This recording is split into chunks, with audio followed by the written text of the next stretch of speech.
Hi, இன்றைக்கி முருங்கைக்கீரை தொக்கு செய்ய போகிறேன். வாங்க பார்க்கலாம். முருங்கைக்கீரை கொஞ்சம், 2 பூண்டு, 3 பெரிய வெங்காயம், 2 பெரிய வெங்காயத்தை பெருசாக இது மாதிரி கட் பண்ணி வச்சுருக்கேன். அரைக்கிறதுக்கு, தாளிக்கிறதுக்கு ஒரு சின்ன வெங்காயத்தை இது மாதிரி வச்சுருக்கேன், பொடி பண்ணி வச்சுருக்கேன். 3 காஞ்ச மிளகாய், வெறும் மிளகாத்தூள், 1 டீஸ்பூன் சீரகம். இப்போது வெங்காயம், சீரகம், வெறும் மிளகாத்தூள், பூண்டு எல்லாம் போட்டு மிக்சியில் போட்டு அரைச்சி எடுத்துகிட்டு வரோம். பாருங்கள், இந்த மாதிரி அரைச்சி எடுத்துக்கணும். வெங்காயம், மிளகாத்தூள், பூண்டு, பெருஞ்சீரகம் சீரகம் மட்டும்தான்.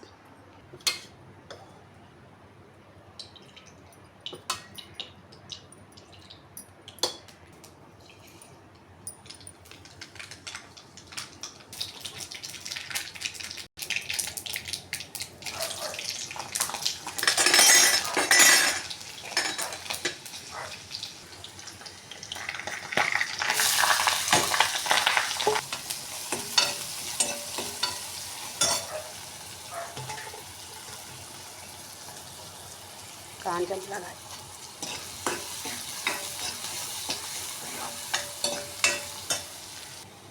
கொஞ்சமாக கடலைப்பருப்பு,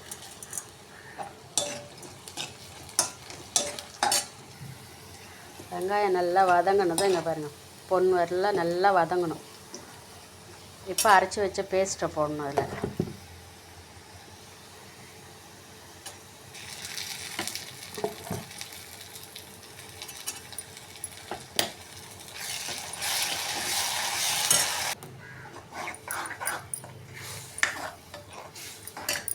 தேவையான அளவுக்கு உப்பு,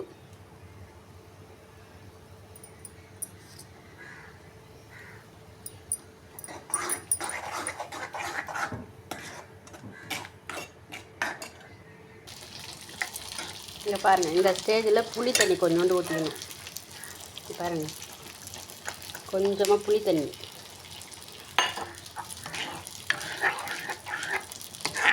நம்ம தக்காளி போடலை இல்லையா, அதுக்கு தான் அந்த புளி தண்ணி. எண்ணெய் திரண்டு வர வரைக்கும் இதை கிளறி விட்டுக்கிட்டே இருக்கணும். இப்போது கீரை போடும்.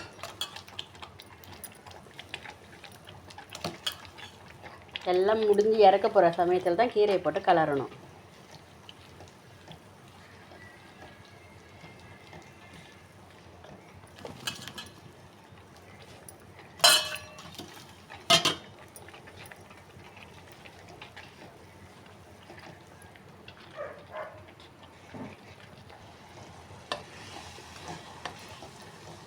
முருங்கைக்கீரை தொக்கு ரெடி. இப்படி செஞ்சு சாப்பிட்டு பாருங்கள், செம்மையாக இருக்குது. உடம்புக்கும் நல்ல செம்ம ஹெல்த்தி.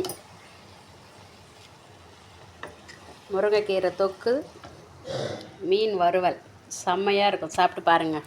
நீங்கள் செஞ்சு சாப்பிட்டுட்டு எப்படி இருக்குன்னு கமெண்ட் பண்ணுங்கள்.